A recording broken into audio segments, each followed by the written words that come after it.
Hello, I'm Samantha Simpson, and today I'm going to be demonstrating triangle pose. So as most of you know, triangle pose is a common yoga pose in modern postural yoga. We also do triangle pose in the Bowspring. However, it's a little bit different. It's not a lot bit different, but a little bit different. So I hope you like this. I actually enjoy this a lot more than the old school triangle. It feels more available and open, and if you've got tight hips or tight hamstrings, you'll probably like it better too. So we'll start with a wide-legged position, just like the old style. So I'll sit to step wide, and then I'm going to swivel one heel in, and in the Bowspring, we swivel on the paw instead of on the heel. So that's swiveling on the paw. I'll show you what the difference is. So in the old school style, we used to lift the paw and swivel on the heel. But in the Bowspring, we found out that if we keep our toes connected, we can actually steer our hips with our toes. So if you've wondered why so many people are having hip problems these days, you might want to think about how our shoes are. And if you go look at all of the shoes in the shoe stores, you'll find probably about 100% of the shoes have the toes lifted up, so we lose access, and when I did that, my knees locked and my hips pushed forward. All right, so we're gonna do the opposite of that. Opposite day, so hover your heel, swivel it in, and swivel the other heel out. And the Bowspring Triangle, we're not gonna lock out the legs, but they're gonna go straighter than most of our other poses in the Bowspring, and we call that wave legs. So there's still a little hollow behind the legs.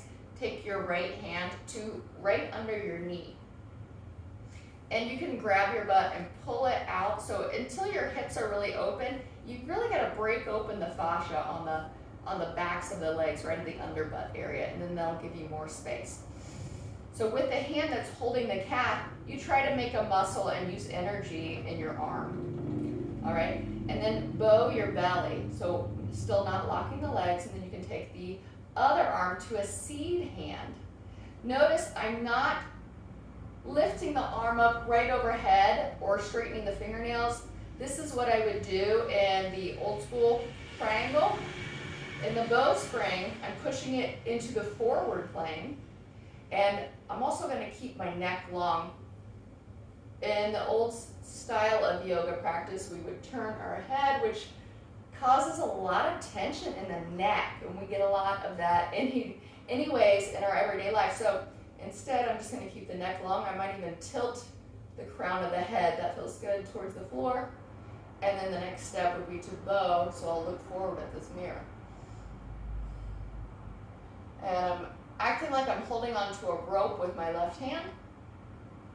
And if you're more flexible, so you do yoga all the time, or you're naturally flexible, you can work your hand towards a block or towards your ankle. And I'm testing right here. You see I'm bouncing my knees. I'm testing for springiness. I'm testing to make sure I didn't lock out in the pose. So Bowspring is readiness. I will be available to jump from this if I wanted to. And then I'll actually demonstrate that I can float here as well with no hands. And I'm actually floating from the ribs. To come up, you actually float from the ribs as well, and the head comes up last. I'll do that from a different angle. Let's see. I'm gonna go this way. Bowspring Triangle. Ooh. This leg's a little bit tighter. All right, spiral the ribs, check the spring in the legs, and then you can see my lifted arm is not right above me. I'm not swinging it around in a weird way. It's pushing forward as if I'm pushing it into something, and that helps me spiral my ribs more. Check for spring in the legs, and then finally, move my ponytail. You can bow even more, so you pull the head and the tailbone towards one another. And then floating ribs, no hands, and floating on up.